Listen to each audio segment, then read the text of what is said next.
Hi, it's Jack, and this is the podcast version of this episode. If you want to read the words as they're being analysed, then if you're on Spotify, you can become a subscriber of this channel or head over to the YouTube channel. And on both platforms, you can also sign up to get exclusive episodes and early access to the regular weekly episodes too. When a mother claims her child has been abducted from his bedroom, but the fingers start pointing at the mother herself, she's going to defend herself in words. But are those words believable? Was her son stolen away from her like she claims, or was she more deeply involved in his disappearance? Did you have anything to do with it? Absolutely not. I would be sitting here, and I have not pointed the finger at anyone whatsoever. And even after, because I know for a fact we're going to find him, even afterwards, I really don't care about the people involved. I don't know. You just want him back? Absolutely. Welcome to Never a Truer Word, where we look at the words that people choose to use to see if they're telling the truth, the whole truth, and nothing but the truth. And what I do here is different from anywhere else because I strip away everything apart from the words that are said to use my process of statement investigation to give you the key to seeing deception, the truth, and the motivations of a person. Now, this case was the winner of my Win Your Own episode of Never a Truer Word. It was selected by Lisa, and Lisa says, I would like to suggest an analysis of the statements made by Melinda Duckett. Melinda was the mother of Trenton Duckett, a boy who went missing at the age of 2 in 2006. Melinda claimed that she put Trenton down to sleep in his bedroom in the evening, and 2 hours later, when she returned to check on him, he was gone. The screen of his bedroom window had been cut, and Melinda told police that he had been abducted from their home. Trenton has never been located, and the case remains unsolved. Melinda was interviewed on Nancy Gracie's TV show within 2 weeks of Trenton's disappearance. The day after this, Melinda died via a self-inflicted gunshot wound. She left 3 different notes. Then Lisa says, on a personal note, I'm also interested in this case because I knew Melinda Duckett, then known as Mindy Eubanks, as a young child. We attended the same elementary school before she moved to Florida. This personal connection has had me following the case closely, and I hope this case will be solved. Sadly, I do not believe Trenton is alive, but either way, I wish for answers for his family and loved ones. Thanks for reading, Lisa. Now, Lisa, thank you for suggesting this analysis because it really is a fascinating one. We're going to look at some interviews that Melinda gave and see if we can see whether she's telling the truth or not just by analysing the words that Melinda uses. Well, what I'm going to be looking for here is avoidance. When she's asked a question, and she's asked some quite direct questions in some of the interviews we're going to see, does she just give a genuine, straightforward answer to those questions, or does she talk about something else? Does she just go off and not quite deal with the question that she's asked? Avoidance, that would be.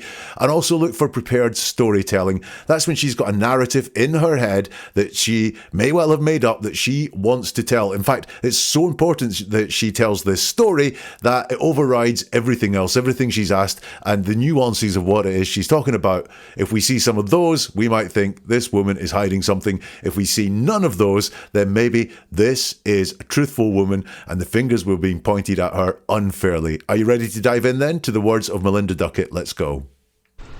Until he is back at the house with me and this is over, then I can't possibly be doing enough with everything. And honest to goodness, I don't think anybody else is either. It's just because it's so frustrating. I know that there's so many people working and so many people concerned with everything, but it's just because I'm his mom that I don't know. Can you even put into words how hard this has been?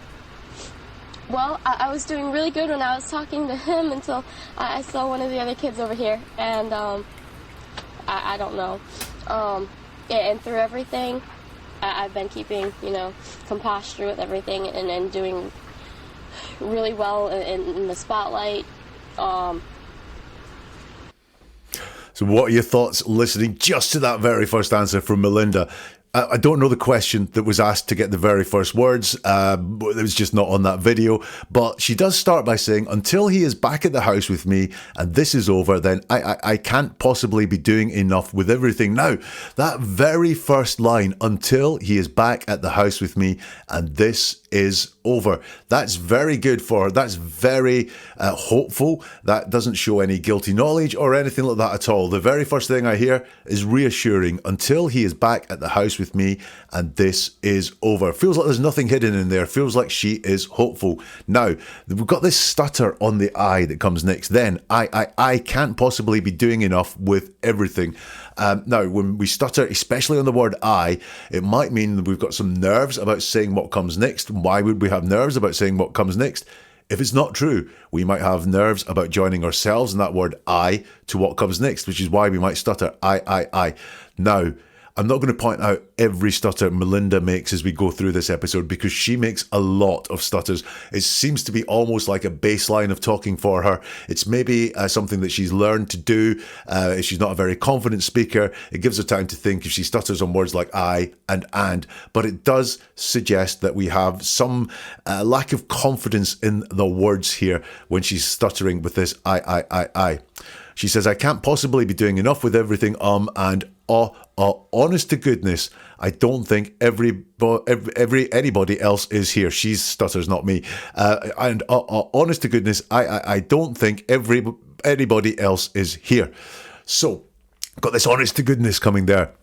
If you're a regular here, you'll know that when someone flags up they are being honest, then that is a bit of a red flag. Why do they feel the need to tell us that they are being honest? Now, she's only done it once, so I ain't going to go, oh, this means she's guilty and lying because she's flagged up her honesty, but it's a data point. Honest to goodness, why is she flagging up her honesty here? Is it because she is lying and she really wants us to believe she's being honest, or is it because everything else has been a lie and this is the truth and she wants to flag up this is the truth because it's different from everything she says? We don't know, but I'm going to look at that there. And I don't really understand what she's saying there. I think she's saying that nothing is going to be good enough until he comes back, but it's very much word salad going on there. She stutters again. I know there's so many people working and so many people concerned with everything. And she does this, so many people and everything. You know, everybody else was doing things. Anybody else is doing things, not doing enough with everything. She's gone to great big lengths here. It's very big words, the everything, so many people. However, it's kind of lacking in meaning when she goes to these big words, and there's so many stutters. But it's because I'm his mom. I don't know. I just really don't know what she's saying there. Now, here's the first question that we hear being asked in this interview with her. Can you even put into words how hard this has been? And she says, well, I was doing really good when I was talking to him until I saw one of the other kids over there. Now, I think talking to him is maybe talking to another reporter, and she's in a park, so one of the other kids is maybe in a park. So what she's saying there is, I was all right when I was talking to that reporter, and then I saw a kid and I sort of fell apart. All very understandable. However, it doesn't answer the question, was can you put into words how hard this has been? So this is how hard it's been since you found your son missing. It must have been terrible. And what she said was, I was doing really good when I was talking to that reporter over there. So she's narrowed the timeline down from not how hard this has been since it happened. She's narrowed it down to how hard has it been doing interviews in this park this afternoon, by the looks of things. I saw one of those other kids over there, and I don't know. And though through everything, I've been keeping, composture with everything and doing really well in the spotlight. That word composture isn't a real word. I think she meant composure. We all misspeak. Look, in the course of this episode, I'm bound to misspeak, call someone the wrong name or something like that. We all misspeak at times. I ain't going to pull her up for saying composture when I think she meant composure. I will pull her up for, I've been doing really well in the spotlight. Now, she's been asked how hard this is, having your child disappear, your 2-year-old child stolen from your house, and she can't tell us that. She's certainly not telling us how concerned she is about her son. She's not telling us how worried she is or how alone she feels or anything like that. What she's saying is she's doing really well in the spotlight. Interesting. Why is that? possibly that she realizes that these are the high pressure moments. If she has been involved in Trenton's disappearance, then what will be high priority in her mind is not cracking in these interviews, not saying the wrong thing, i.e. doing really well in the spotlight, the words she uses. So I really don't like that there. A mother of a missing child asked how you're doing, and she says, I'm doing really well in the spotlight. So that's the first part of that there. What have I got so far? I see some things that were all right, that she seems to have some hope, but also this focus of her being in the spotlight and not really answering the questions, but talking in this real big jumble that's going on. Open mind, I think, so far, but certainly some data points that I don't like. That spotlight one, I really didn't like. Let's get some more now from Melinda. You tell me what you've been doing to try to keep yourself together during all this. Honest to goodness, I can't sit and just constantly roll over the same things. It gets extremely depressing. I actually have to physically be proactive and be helping with something and doing something. He had asked me about, why am I not sitting down at the police station, this and that. The police, they have a limited amount of experience with this. They have, You want to turn it off? Yeah, put it I on vibrate know. or something? I'm sorry. It's kind of... Okay, now I've got a few more concerns. She is asked there, tell me what you've been doing to try to keep yourself together during all of this. Let's read her full answer. Honest to goodness, I can't sit there and just constantly roll over the same things. It gets extremely depressing. I actually have to physically be proactive and be helping with something and doing something. Let me just take the stutters out there so we can understand it a little bit more. Honest to goodness, I can't sit and just constantly roll over the same things. It gets extremely depressing. I actually have to physically be proactive and helping with something and doing something. Now, she starts with that honest to goodness again. That's the second time she's telling us how honest she is being. Again, it goes against her for me. And then she says, I can't sit and just constantly roll over the same things. But she doesn't tell us what she does. She tells us what she's not doing there. So when she's asked, what are you doing to keep yourself together? She tells us what she can't do. She does say it gets extremely depressing. And then she says, I actually have to physically be proactive, be helping with something and doing something. But she doesn't say that's what she's been doing. She just talks in a general sense here. So we've got some question avoidance going on there. She doesn't tell us what she has been doing. She talks in a general sense about what she can't do, which is sit there and roll over the same things. And she says she has to be physically proactive, helping with something and doing something. But she doesn't say, I have been proactive. I have been helping with something. I have been doing something. She just says, I have to be these things, but she doesn't say she has been doing those things.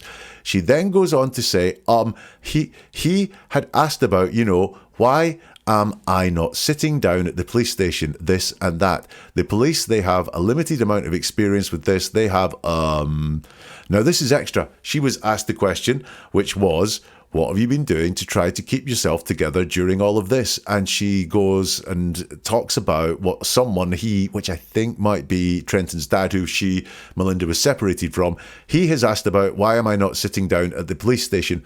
Now, this is an extra to the answer. It was not being asked for. She's decided to volunteer it. It's obviously something that is on her mind, and she wants to get it out here. So this tells us what is going on inside her head. It's sort of leakage as to her thoughts, and that is that the pressure is on her about why she is not, I think, helping more. But that's not how she says it. She says that he wants to know, why am I not sitting down at the police station? Well, that is not helping. That is actually sitting down at the police station, maybe answering questions that need to be answered. So, right, I came out of the first one thinking open mind. I'm now finding more reasons to think, what is going on here? She was thinking about she's doing quite well in the spotlight. She doesn't tell us what she has been doing to cope or get through with this since Trenton disappeared. And she also has this thought that she should be sitting down at the police station. So I'm starting to go, Melinda, what is it you're saying? I need to hear some more from Melinda. People who are critical of you, who say she doesn't seem to care, she doesn't seem emotional, what do you say to Actually, kind of, I wish I wasn't sitting here right now. I just hadn't gotten done with all that. Gosh. I mean, as a mom, you got to be going crazy. Can you put into words for people how this has impacted your life? Everything's upside down.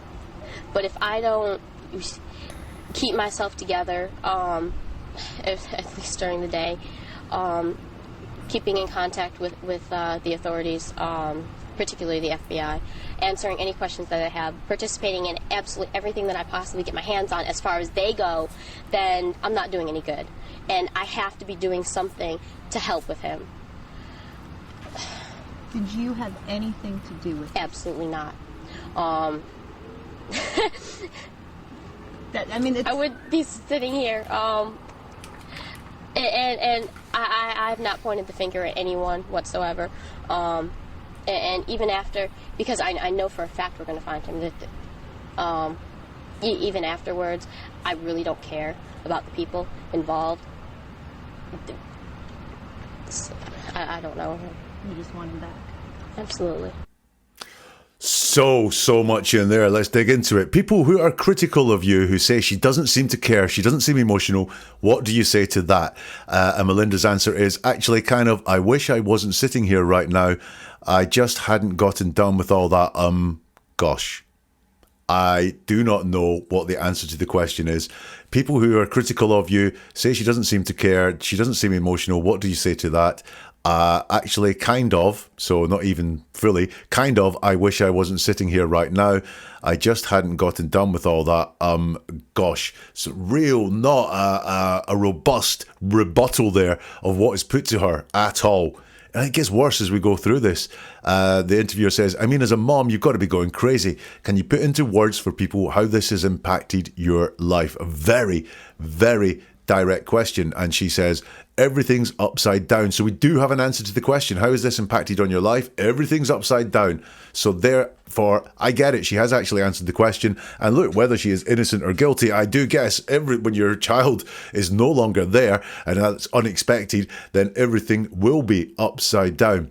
Then she says, but if I don't keep myself together, at least during the day, keeping in contact with the authorities, particularly the FBI, answering any questions that I have, participating in absolutely everything that I can possibly get my hands on as far as they go, then I'm not doing any good and I have to be doing something. Once again, we've got this big general answer. She doesn't say that what I've been doing is I have been keeping in contact with the authorities. I have been talking to the FBI. I have been answering any questions that they have. I have been participating in absolutely everything I can do. She doesn't say that. She just talks in this general terms again. She says, if I don't keep myself together, now keeping yourself together is just a thought there. Why does she need to keep herself together? This is very similar to holding it together in the spotlight. So again, words that come out, and this one of the first things that she mentions, reveal our priorities inside her head. And her priority doesn't seem to be finding Trenton, finding out what happened to Trenton, finding out who's got Trenton or who made something happen to Trenton at all. Her priority is holding it together. And she says, I have to keep myself together, at least during the day. And then we just have this big general thing. So she's not saying what she's done. She's just talking in a general sense, keeping in contact with the authorities, particularly the FBI, answering any questions that I have, participating in absolutely everything I can possibly get my hands on as far as they go. We've got these big terms again, participating in absolutely everything. So she said no to anything at all, in her words. Not very believable, but she wants to show how big it is that she's been doing things, although she hasn't actually saying that she's doing these things. She's just talking in these general terms. Everything I can possibly get my hands on as far as they go. That phrase, I can possibly get my hands on. Now that is quite a phrase of action, getting your hands on something. She's not saying everything I can do, it's everything I can get my hands on. That phrase to me says, did she get her hands on Trenton? Is that why that wording is coming out there? Everything I can possibly get my hands on. I don't like it. And I'm seeing now, as the interview goes on and she's less composed, I see less and less data points that I like from Melinda and seeing more things that worry me, especially these general terms. She's being asked direct questions and she's not giving us direct answers. She is just talking in very vague general terms. She says, I'm not doing any good. I have to be doing something to help with him. Now, again, she's not saying I am doing something to help with him. She's saying I have to be doing something to help with him, but not that she's actually doing those things. And she says, and this is 3-4 words, to help with him, that make me pause for thought. Number one, let's go with that last word, him. This is about a 10-minute interview that I've analysed, and I've just pulled together some of the most interesting parts for you to look at. But I don't think in this 10-minute interview once she refers to Trenton by name. That would show some real closeness there. Trenton, we call people by names, by first names when we are close to them. Maybe not all the time. So if we do sometimes talk about him or her, it doesn't mean we hate them or we've got some distance from them. But she doesn't use Trenton's name once in this interview, as far as I could find out. It's just help with him. And look at that help. It's not help finding him. It's not help finding what happened to him, finding out where he is, or anything like that. It's help with him, which is unexpected. It's not the words we would expect the mother desperately searching for her 2-year-old son to use. I have to be doing everything to help with him. Then she's asked the most direct question of the lot. So what are we going to see here? Is she going to give us a direct answer? Did you have anything to do with? And Melinda interrupts. Now, this is always a bad sign. When someone interrupts a question, it means they're ready to go with the answer. They're not actually listening to the question and not waiting to see how the question all pans out so they can give an honest, thoughtful, seen through answer to the question. They're ready because it's really important to them to get out the answer that they want. It doesn't mean it's a lie. It just means they really have something that they want to say. And when she's asked, did you have anything to do with? She says, absolutely not. Absolutely not. Now listen, this is a yes and no question. Did you have anything to do with, I presume, Trenton's disappearance is how that's going to end.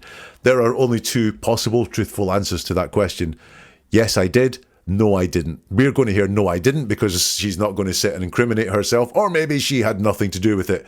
But she doesn't say no there. That's a red flag for deception there. She doesn't just calmly say, no, I did not. It's absolutely not. So it's not just, I didn't. It's absolutely not. And that's persuasive, because absolutely is going beyond not. It's not just no, it's absolutely no. She's trying very hard here to tell us she had nothing to do with it. That's what we can get from that. It's not necessarily proof that she is guilty, but it's an indication that she really wants to persuade us that she had nothing to do with Trenton's disappearance. And she says, I would be sitting here, and I have not pointed a finger at anyone whatsoever. And even after, because I know for a fact we're going to find him. Let's break all of that down. Now, she's mentioned sitting a couple of times now. She remembers sitting in the police station, sitting here doing this interview. She is sitting when she's doing the interview, but sitting and the use of sitting suggests tension in her language. Again, I would expect the mother of a missing child, a missing 2-year-old, to be tense, but I'm sharing something with you. If someone talks about sitting here a lot, that does suggest some tension. Then she's asked, did you have anything to do with it? The answer there is just no, or even absolutely not. Boom. That's all. That was all that is needed to answer the question. And yet she goes extra and says more, which means she wants to really get this out. What comes extra is really important for her to say. And what's extra is, I have not pointed a finger at anyone whatsoever, even after, because I know for a fact we're going to find him. Why is it important for her to say she hasn't pointed a finger at anyone whatsoever? Is that because the fingers are being pointed at her and she thinks that's unfair because she's not pointing the fingers elsewhere?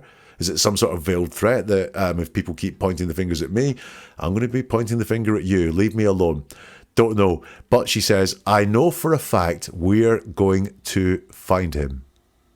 Again, really worrying turn of phrase. It's not that he's going to come home. He's going to be returned home. It's not even we're going to find where he is, which would suggest he is there in the present tense. It's we're going to find him. Find things. You do that with inert objects, not really things that are alive. But yeah, her logic is off there as well, because in all of that, did you have anything to do with it? Absolutely not. I would be sitting here. I've not pointed the finger at anyone. And even after, I know we're going to find him. Just because he's found doesn't mean she doesn't have anything to do with it. So the logic there is off. It's a really big question to ask someone when all the fingers are pointing at them, and she does not pass the test for a truthful answer there at all. She then says, even afterwards, I really don't care about the people involved. I don't know. I really don't care about the people involved. That's interesting. Because at this point in time, they've done something to her son, or have their son, these people involved, but she doesn't care about them. And she tells us what she doesn't care about. She doesn't tell us what she does care about, which would be her son. She just tells us that she doesn't care about these people involved.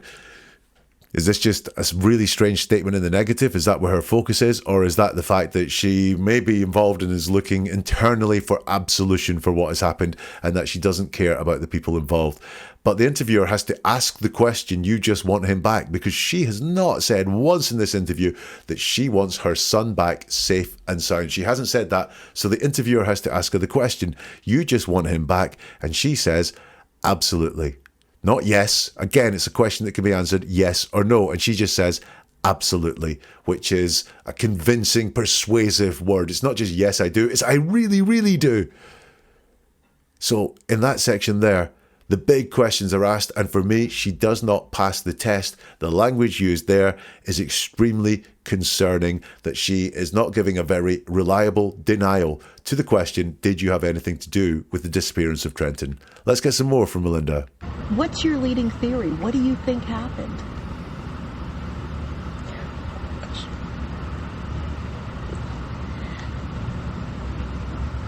I don't know.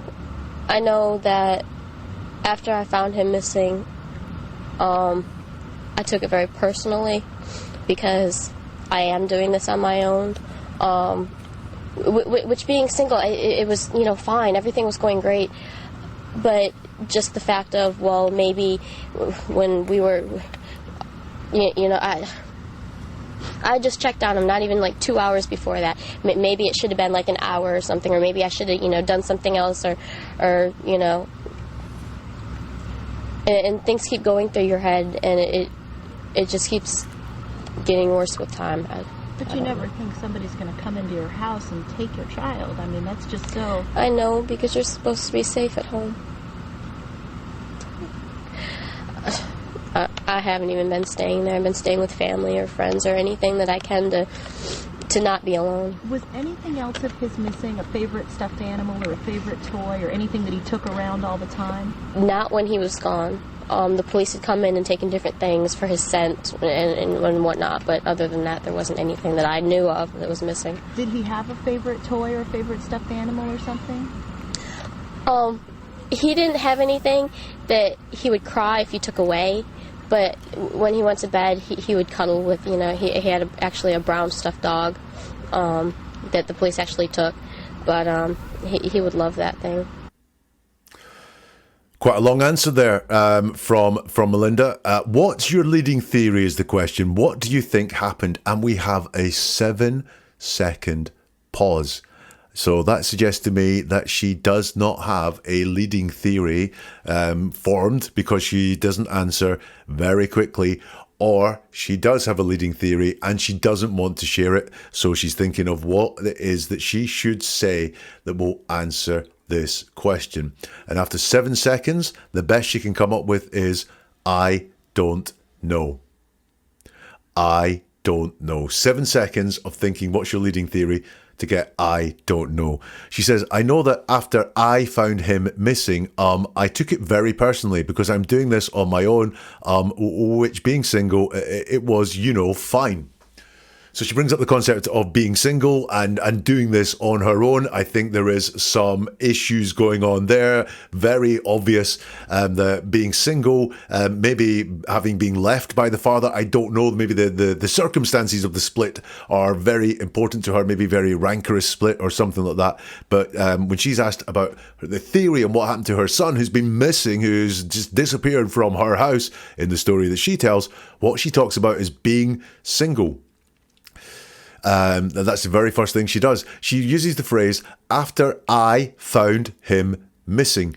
So she, in ordering there, it's not after he went missing, that would have Trenton at the start of this thing. The most important person in a missing 2-year-old case is the missing person, but the first person she talks about is herself. I found him missing. And that's interesting that she found him missing. It's not that after he went missing, after someone took him. She's using the concept there that she found him missing. So does that suggest potentially that this is a story she's telling, and the part of it is that, well, there, I found him missing. That was the point. I found him missing, even though I know that something else happened. I just know that in the story I've got to tell everyone, I found him missing. It's not that he is missing, which would be hell more active. I took it very personally, is what she said. She's joining herself up here with taking the fact that the baby went personally. Is she trying to throw some shade on the father here? Is that what's going on? That she's trying to say, like, well, look, I'm single, I'm doing this all on my own. I took it very personally. Is she trying to throw some shade on her ex, Trenton's dad there? I don't know what's going on there, but it's strange that when she's asked your theory and what happened, she talks about being single. Then she says being single was fine, everything was going great. But just the fact of, well, maybe when we were, I just checked on him, not even like 2 hours before that. Maybe it should have been like an hour or something. Or maybe I should have, done something else or. Very, very confused going on there. I just checked on him, not even like 2 hours before that. Again, we've just got this sense of her doing something to him here. It's not that he was there 2 hours before that. He was fine 2 hours before that. It's I checked on him 2 hours before that. And then she says, maybe I should have, done something else. Again, is this thought process leaking out? It does seem like she's saying maybe I should have checked more regularly. Certainly no regrets stated that she didn't check more regularly on her son there. Just maybe I should have, done something else. And again, that's quite vague. It's not saying checked on him more regularly. It's just doing something else. And she says, and keep things... and things keep going through your head, and it just keeps getting worse with time. She doesn't tell us what's going through her head. It's things going through your head that she's talking about. She's not really letting us in on her thought process there. Now, remember the question that was asked, what's your leading theory? What do you think happened? And look at how she answers. A 7-second pause. She says, I don't know. She talks about being single. She says everything was going great, but she checked on him 2 hours before. Maybe she should have checked like more often, and things keep going through your head. It just keeps getting worse with time. The question was, what's your leading theory? And we got no answer to that question whatsoever. The interviewer says to her, but you never think somebody's going to come into your house and take your child. I mean, that's just so... And she says, I know, because you're supposed to be safe at home. I haven't even been staying there. I've been staying with family or friends or anything that I can to not be alone. So we've got the sense of singleness again and isolation here. She's definitely very big on that concept in her head, that while her child is missing, she feels very alone. Why is that? But again, her concern is for herself here. Her concern is that she's scared to go home, so she's been staying with family and her friends. Anything I can do not to be alone. But no mention there, no concern for Trenton missing, presumed abducted. Anything could have happened to him. She does not seem to have any worry or any concern about Trenton himself. She's asked, was anything else of his missing? A favourite stuffed animal or favourite toy or anything he took around all the time? And here I think we have a really truthful answer from Melinda, so it's interesting to look at. Not when he was gone. The police had come and taken different things for his scent and whatnot, but other than that, there wasn't anything that I knew of that was missing. I can really understand that compared to some of the other word salads type things that she's spoken about. No, there was nothing else missing. The police had come and taken different things for his scent. Other than that, there wasn't anything else missing. It makes a lot of sense. Now, did the next one catch you out? because the interviewer says, did he have a favourite toy or a favourite stuffed animal or something? And Melinda talks in the past tense about Trenton. Very often, a red flag that the person talking realises or thinks or assumes that the person they're talking about is dead when they talk about them in the past tense. And she says, he didn't have anything that he would cry if you took it away, but when he went to bed, he would cuddle with, he actually had a brown stuffed dog that the police actually took, but he would love that thing. Past tense, he didn't have anything that he would cry if you took away, but when he went to bed, he would cuddle with, he actually had a brown stuffed dog that the police took, but he would love that thing. Now that is all in the past tense and would be a bit of a red flag had the question not been in the past tense. Did he have a favourite toy or favourite stuffed animal or something? So therefore, look, it's a bit worrying, but it's not a massive red flag because the question was put in the past tense as well. It's not, does he have a favourite toy? If she'd answered that question in the past tense, I really would be firing off the red flags there. So we've come to some of that. What have we got there? Real noticing that she is focusing on being single and being alone, and she's not answering the questions. Again, if you want something that really concerns me, it's the fact that she did not answer the question about what is your leading theory as to what happened. She did not directly deal with that at all, which means either she doesn't have one or she's hiding what she thinks is the most obvious thing that happened to Trenton. Coming up, things get even hotter for Melinda when she goes on the Nancy Grace Show.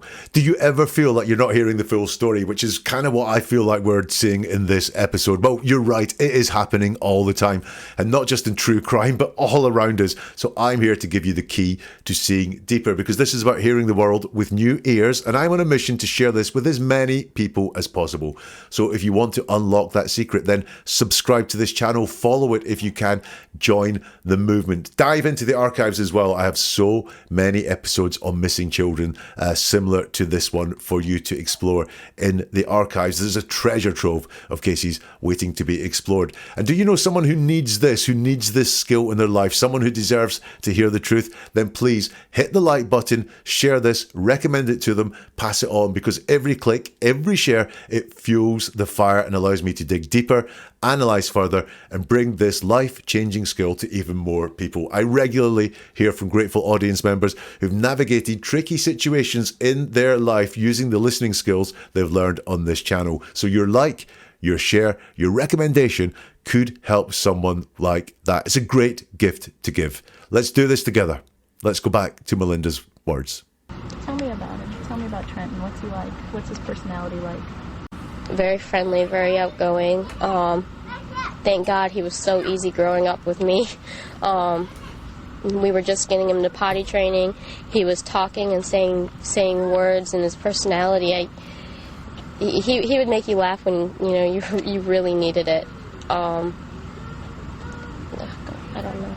So we've got her talking about Trenton here again and describing, well, the question is, tell me about him, tell me about Trenton, what's he like? And you'll notice this time the question is in the present tense. What is he like? What's his personality like? And she says very friendly, very outgoing. Now, I notice she doesn't say who is very friendly and very outgoing there. She's missing some pronouns here, which makes me think this is a bit of a stock answer. Just a how do I talk nicely about someone answer. So it's not he is very friendly, he's very outgoing. It's just very friendly, very outgoing.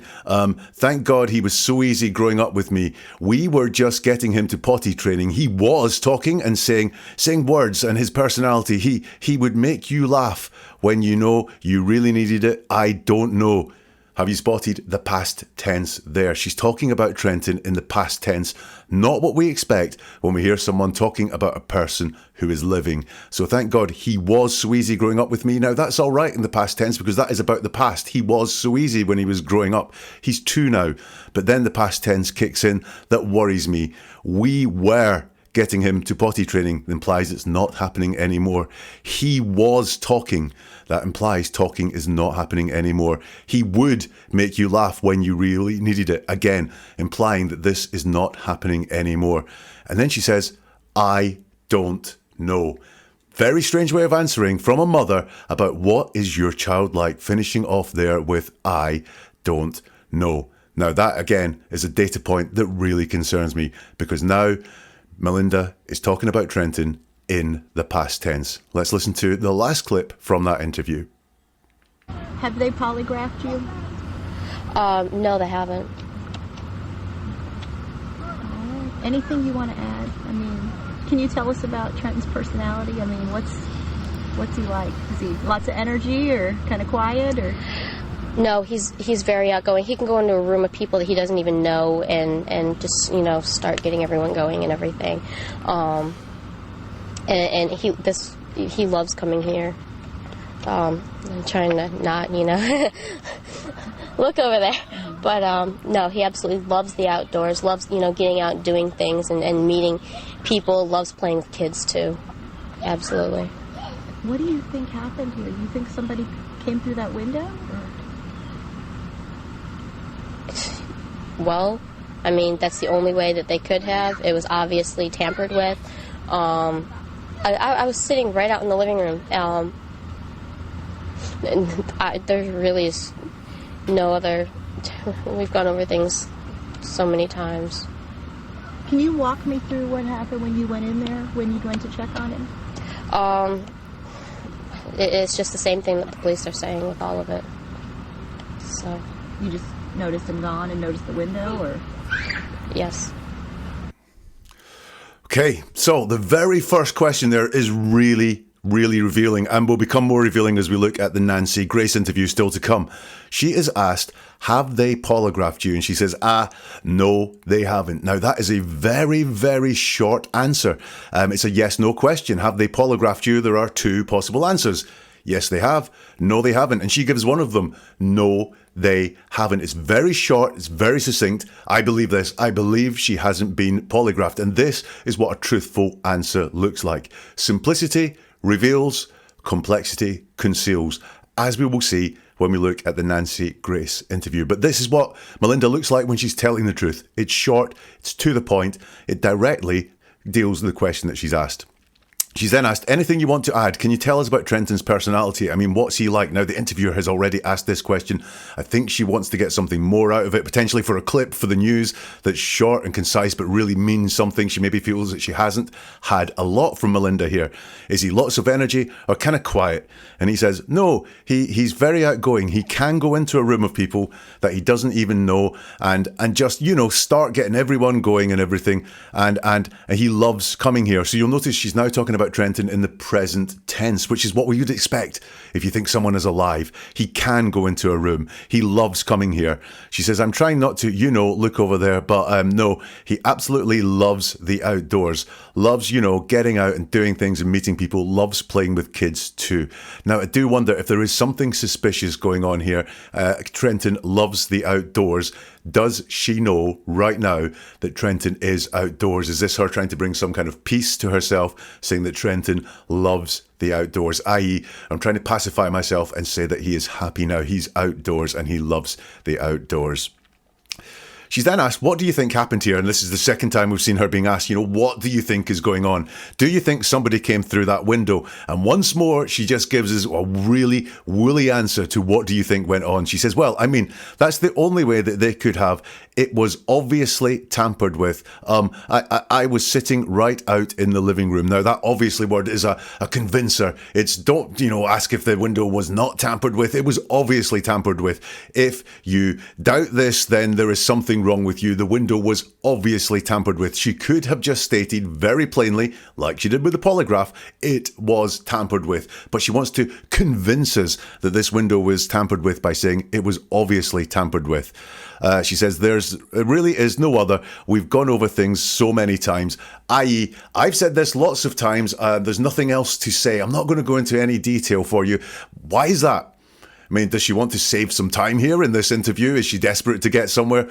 Or is she wanting to say, I've told this story so many times, I don't want to tell it again. Why? Well, telling fictitious stories is stressful, causes us discomfort. We do not like doing it, even if we're doing it to sort of save our lives.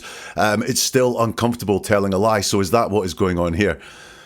She's then asked, can you walk me through what happened when you went in there, when you went to check on him? She says, it's just the same thing that the police are saying with all of it. So you just noticed him gone and noticed the window. And she says, yes. So once more, she is refusing to elaborate here. It's just the same thing the police are saying with all of it. Now, notice she's not saying it's the truth. She's saying it's what the police are saying, which is different from this is a truth.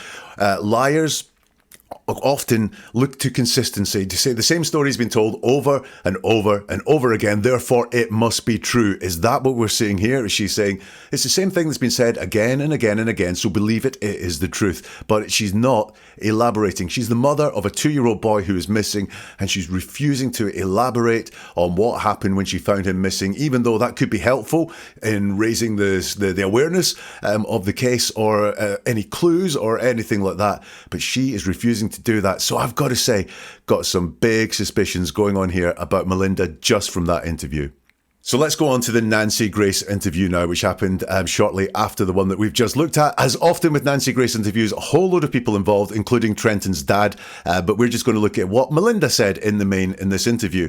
Nancy's first question to Melinda is, I want to talk to you about that screen. When you first went into the room, was the window still open? And Melinda's answer is, well, it had only been cracked about 3 or 4 inches to begin with, and second of all, when I walked in there, that's obviously not the first thing I was looking for. That's a really, really complicated answer to a really simple question. Was the window still open? Yes, it was. No, it wasn't. She doesn't say that again. So she's given some really simple questions and comes back with some very complex answers. This one starts with, well. Well, at the start of an answer is a signal that we're not going to hear what we expected. I'm going to give you an explanation, not an answer. Well, it had only been cracked about 3 or 4 inches to begin with. Now, I think what she's trying to say here is when she put Trenton to bed, the window was open slightly to air the room or something like that. I think that's where the to begin with comes in. But that means if something happened to begin with, something subsequently happened afterwards. Otherwise, we wouldn't use the to begin with words. Second of all, when I walked in there, that's obviously not the first thing I was looking for. Now, that's interesting. What was the first thing you were looking for when you went in there? Because when you go in to check on your child, you're seeing if they're okay. You're seeing if they're asleep. But you're not looking for something when you go in. But that's how she's described this trip to the room. And obviously, again, pops up. So this is her convincing us. I'm not going to give you an answer to this because obviously I was doing something different. Strange wording there from Melinda. Nancy Grace says, of course. Melinda says, as soon as I saw him not in the bed, I was looking throughout the room and in the closet. So she's moved on from the window. What's going on here? Is it that she has a prepared story to tell? That fictitious story about how she went into the room and found out that Trenton wasn't there? Is that what's going on here? Because what she's done is move far away from talking about the window, which is what she was asked, and potentially gone into more of a prepared story that she is ready to tell. Nancy Grace asks, was he sleepy that night? Was he ready to go to bed or did he resist? And she says, Melinda says, no, extremely. He was tired. We had had a long day out. Now, extremely tired. That's just turning the feelings up a lot to say he was extremely tired. Not just he was tired. Not necessarily an indication of deception, but it suggests she's trying to paint us a persuasive picture to believe how tired he was. She says, we had had a long day out. Is this a resume statement? A resume statement, it was when someone is under pressure, accused of bad things, they want to point out how good a person they are. With a resume statement, we had had a long day out. What a great mom she is. She had had a long day out with Trenton. She's a good mom. She had a long day out with him. She couldn't possibly have done anything suspicious that night. That would be the purpose of a resume statement. And she says, my son is not a light sleeper whatsoever. You can move him from room to room and he'll still be asleep. She doesn't say she can move him from room to room or I've moved him from room to room and he's still asleep. She just tells us what you can do. You can move him from room to room and he'll still be asleep. And on top of that, he is very friendly and very outgoing to everyone. He can walk into a room full of strangers and make friends with people. And so, I mean, if he met someone new, he would start playing with them. He wouldn't cry. He never had tantrums or anything. So again, we've moved far away from the question. The question was he tired that night? And suddenly we're getting this personality test results for Trenton about how he can make friends with strangers and how if some stranger did come, he wouldn't cry, i.e. Melinda would not be alerted because when a stranger came through his bedroom window, the 2-year-old boy was just going to play with him. Really? I don't believe that for a second. We have and so in the middle there as well. So we're getting some and so storytelling, which is not just events answering a question. It's giving us explanations for why things are happening. So Melinda seems very big into not just telling us what happened, giving us events here, but explaining things, giving us reasons why things could have happened here. She's really gone extra there when she's been asked about how tired he was. We've got a personality test result. Nancy Grace says, where were you sitting in relation to his bedroom? Now, can you work out from Melinda's answer where she was sitting in relation to the bedroom? Melinda says, the bedroom is connected to the hallway. The living room is, gosh, if you picture the apartment like a U-shape, the front door would be at the bottom of the U-shape, the living room would be at the top left-hand corner, his bedroom would be, I guess you'd say, catty corner. And Nancy Grace says, got it, which is charitable, I think, Nancy, because I don't get it. I mean, like, what is she saying? Is she saying far away? Is she saying close by? We don't know. Melinda just once more has gone to a very complex answer for a very simple question. Okay, now Nancy Grace says, so you were a hallway essentially away from him and the TV was going. And Melinda then says, quite a ways, right? The TV's at the other end of the living room, right? Where was she? Nancy Grace asks, when did you realise he was missing? And Melinda says, it was after the first movie that we watched. We'd actually planned on two. We went back and we asked what time we had called the officers and they said, I believe it was 9:14. So it was between that time period, I'd say. Again, very complex answer to a very simple question. After the first movie, we checked, it was 9:14 when we called the police. It was just after 9 o'clock. Those would all be really simple answers. Instead, we get a story again, and we get a story about we'd planned to watch two movies, i.e. we only watched one movie, which is one of her important priorities here. And this is why I really think that Melinda has a story prepared in her head that she wants to get out, which is why her answers don't quite match the questions, because what she is doing is going into storytelling mode to tell this prepared story, things that she's got off pat that she wants to say. So when she's asked a question, she makes the question fit the answer that she has prepared to give. Then we carry on with Nancy Grace saying, about 2.25 hours is all that passed since you had checked on him. Now, it's my understanding you thought he was hiding and you even started looking for him. Melinda says, yes, he had just learned how to open up the closet door that morning. And I thought that it was, really a moment, like a Kodak moment there. So that was the first place that I looked. The window, the rest of the room, there's nothing there for him to hide or anything. So I didn't even think about it. And he's not one to go under the bed or anything like that. So again, complex answer to a simple question. It's my understanding you thought he was hiding and you started looking for him. Yeah, I was searching the house from top to bottom because, he liked hiding or he just started moving and we didn't know where we were going to find him. None of that comes out. We get, again, this talk of a Kodak moment, which is a very strange, light, friendly term given the gravity of the situation. But again, is this kind of like one of those resume statements? It was a lovely family. We had so many Kodak moments and that's what I thought we were going to have here. She talks about the window again. The window is really prime in her mind. Now, it would be if the screen was cut there, the window was open and she thought that the child had left through the window. Instead, she just talks about where he was going to hide. Grace asks, now, when did you notice the screen on the window slashed? Melinda says, well, when? After I checked out his room, I checked the bathroom and my room, which are right down the hallway, which he could have gotten to without me seeing him. So again, I've got this sense there's this pre-prepared story ready to go. When did you notice the screen in the window slashed? A simple answer would be, after I'd searched the house, I went back to his bedroom and saw it then. Instead, she's going to tell us where she searched individually, although it's really not important. After I checked out his room, I checked out the bathroom and my room, which are right down the hallway. She seems to be taking us through steps of a story that she has planned in advance.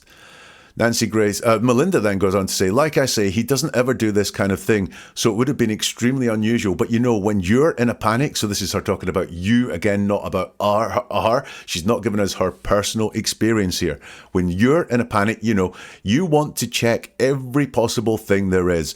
And that word check is interesting. Again, is she just saying that she went through a checklist of things that she had to do? When I came back up the hallway, I looked in his room again. There was actually a picture that had been on the windowsill that had fallen. And that's why I looked to the window, because there's curtains and everything there, like, so it's not like, it's just open to the world. So we're going through, I think, a prepared story here, and actually a picture that had fallen. Why is she telling us it actually fell? Why don't she just tell us it fell? Nancy Grace says, Melinda, the window. You said when you put him to bed, the window was up about 3 inches. What position was the window when you saw it again? And Melinda does not have an answer to that. What position was the window when you saw it again? Thinking time is needed. So she says, gosh.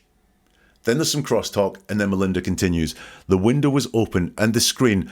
I know they have taken measurements. It was cut up to about 10 inches on one of the sides. And that screen, it's not a hardwire screen where you're going to cut it, but if you touch it, it is very soft. It's very old because it's been in that apartment complex. And so storytelling again. For them to say, well, we think that, he's fine and all this kind of other stuff. You're not going to get hurt on that thing.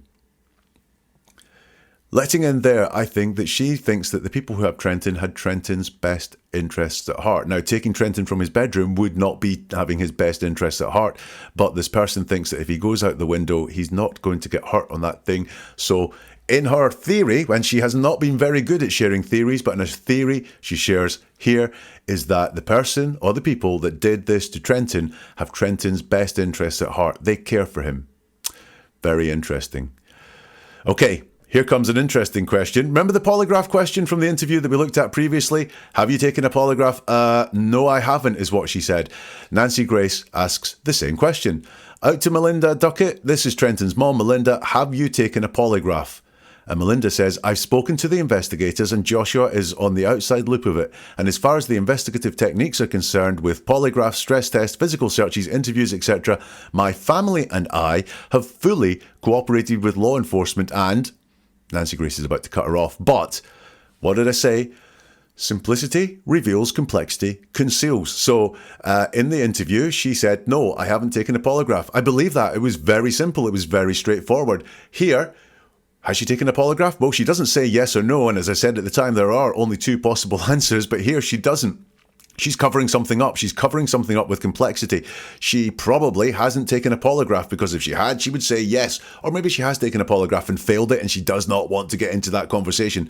Whatever it is, she doesn't want to talk about polygraphs. So she goes on this huge story about speaking to investigators and investigative techniques and all sorts of investigative techniques to divert from the answer to that question. Interestingly, she says, my family and I have fully cooperated with law enforcement. My family and I, interesting, the family comes first, she comes second. Now we've got some persuasive language. It's fully cooperated with local law enforcement. Why not just cooperated with law enforcement? Why that fully in there? And note, she says local law enforcement. Now, she's been very interesting about whether she's only dealing with the FBI or whether the police are actually credible or not credible. She switches as she talks about this, but she's only fully cooperated with local law enforcement. Look, Nancy Grace is having none of this and says, have you taken a polygraph? Melinda carries on with the answers she was giving, the federal and everything. And locally, they don't have enough necessary experience. And that's why the FBI was called in to begin with. And I've been instructed only to speak with them, with their unit, and anything that they release to the media or public is up to them. Now, as far as just diversion, it's just complexity concealing something about this polygraph. Nancy Grace says, have you taken a polygraph?